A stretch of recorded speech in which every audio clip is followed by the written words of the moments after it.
Si hay un personaje que encaje realmente en el prototipo del banquero judío que se dedica a enriquecerse a base de chuparles la sangre a los más pobres, ese sería Paul Singer.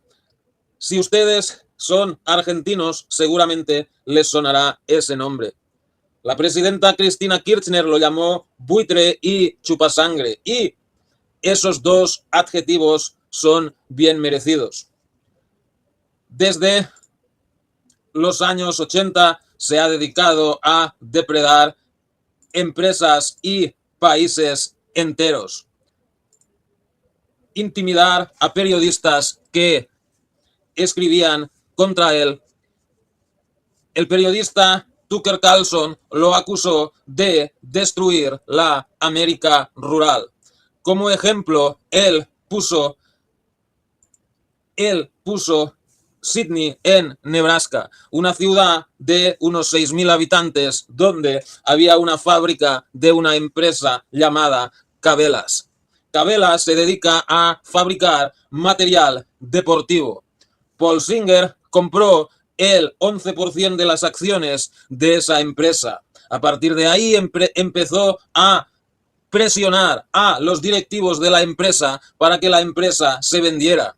Cabela's seguía produciendo beneficios y no había necesidad de venderla. Entonces, ¿por qué vendieron? Uno se pregunta. Los métodos de Singer son conocidos por muchos. Contratar a investigadores privados que investigarán la vida privada de los directivos y luego chantajear a los directivos con esa información. Al final, Cabela se vendió y 2.000 personas en Sydney perdieron sus empleos y toda la ciudad se resintió. Los precios de las propiedades empezaron a bajar y Sydney se unió a la larga lista de pueblos y ciudades pertenecientes al apocalíptico desierto postindustrial de los Estados Unidos. Pero Singer no hace esto solo con empresas, lo hace con países enteros. Les había dicho que hizo en Argentina en 2001-2002. Singer compró más o menos unos 100 millones de dólares de deuda argentina. Para 2014-2015 estaba pidiendo al Estado argentino miles de millones de dólares. Y para presionar al gobierno argentino empezó a comprar jueces en el extranjero para que embargaran propiedades del Estado argentino en el extranjero. Finalmente, el títere de Mauricio Macri le entregó a este vampiro 2.400 millones de dólares. Este mismo método, Singer lo ha aplicado en otros países como Congo, Liberia, Grecia y Perú. Con estas técnicas ha acumulado un patrimonio de 6.700 millones de dólares y su fondo de inversión controla 70.000 millones de dólares. ¿Y qué hace con tanto dinero? Bueno, pues invertirlo en cosas que a él le interesan, como por ejemplo, ¿qué? Pues Israel, porque él, a pesar de haber nacido en los Estados Unidos y ser ciudadano de los Estados Unidos, él es judío y profundamente sionista, amigo personal del primer ministro israelí Benjamin Netanyahu y donante del partido Likud en Israel. Con sus técnicas de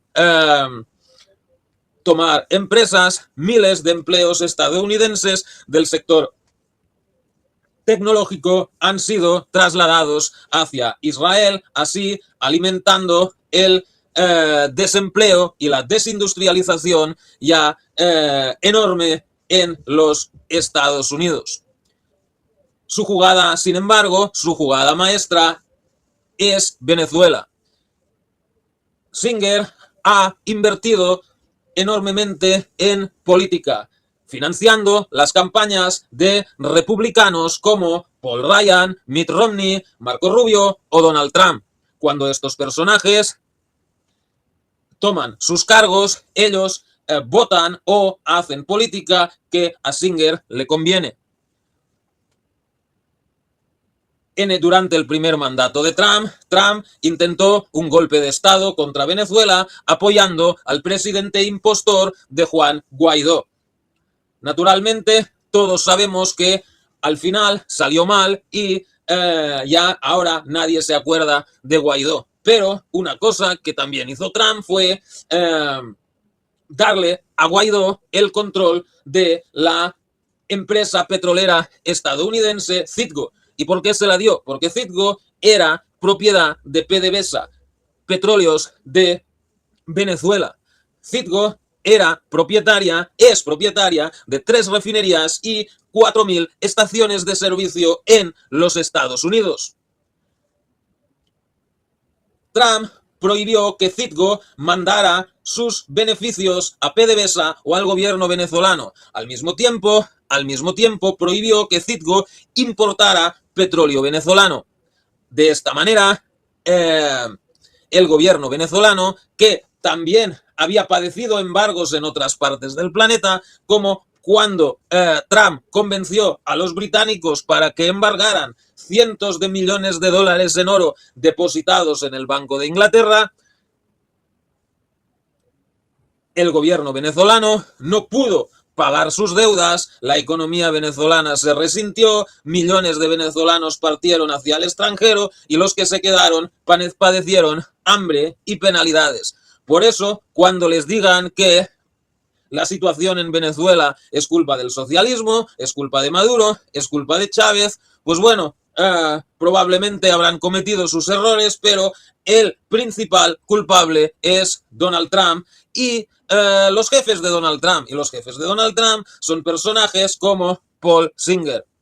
Cuando Venezuela no pudo pagar sus deudas y miles de inversores estadounidenses que habían invertido en deuda venezolana y le dijeron culparon a Trump por haber perdido su dinero. ¿Qué hizo entonces Trump? Buscar un juez estadounidense que embargara Citgo, y Citgo fue vendida a Paul Singer por 6.000 millones de dólares cuando el valor real de la empresa era 18.000. Pero el toque de gracia vino el 3 de enero cuando Trump ordenó el secuestro de Maduro. Cuando Trump amenazó a la sucesora de Maduro, Delcy Rodríguez, le dijo a Rodríguez, lo mismo que hemos hecho con Maduro, lo podemos hacer contigo o incluso te podemos asesinar. Ahora, cuando el petróleo venezolano empiece a fluir de nuevo hacia Citgo, Singer va a enriquecerse más todavía de lo que ya es. Y bueno, todo esto sería, o sea, la gente diría, bueno, pero eso no es culpa de Singer, él simplemente vio una buena inversión e invirtió. Claro, eso sería así si Singer no hubiera financiado con decenas de millones las campañas de Donald Trump y Marco Rubio, los principales responsables por el golpe de Estado en Venezuela a principios de enero.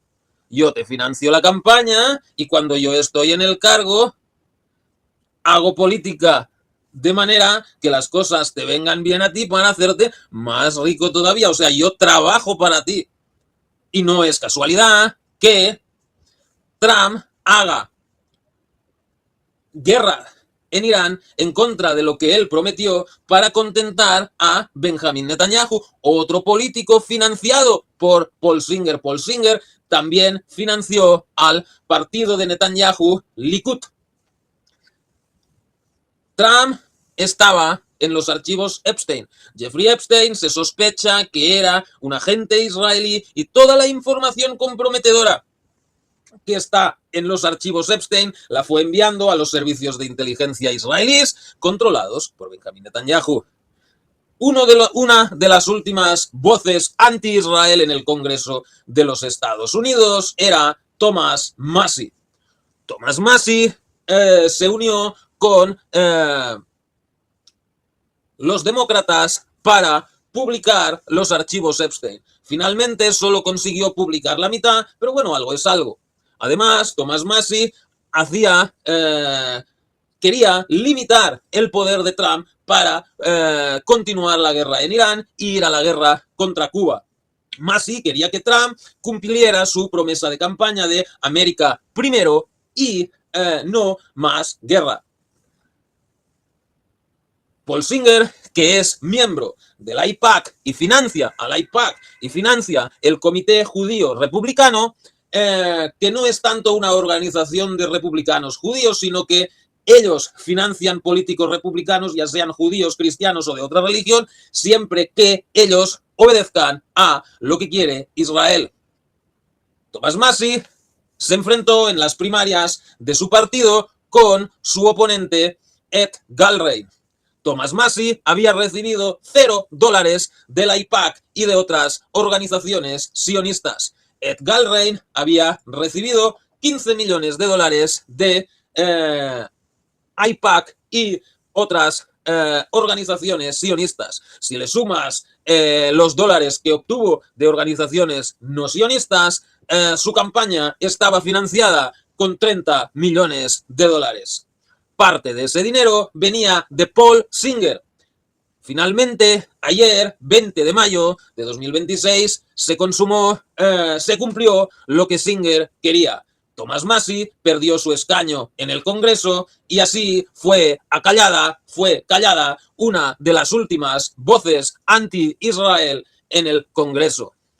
Y esa es la forma de actuar de Thomas Massie, uno de los jefes y controladores de Donald Trump. Y el problema no está tanto en Paul Singer, porque claro, siempre habrá criminales que estén dispuestos a enriquecerse a costa de las miserias de los demás. Lo verdaderamente escandaloso es que el sistema político de Estados Unidos y el sistema económico mundial lo permitan. Muchas gracias y buenas noches. Paul Singer, uno de los más grandes criminales del planeta. Muchas gracias y buenas noches.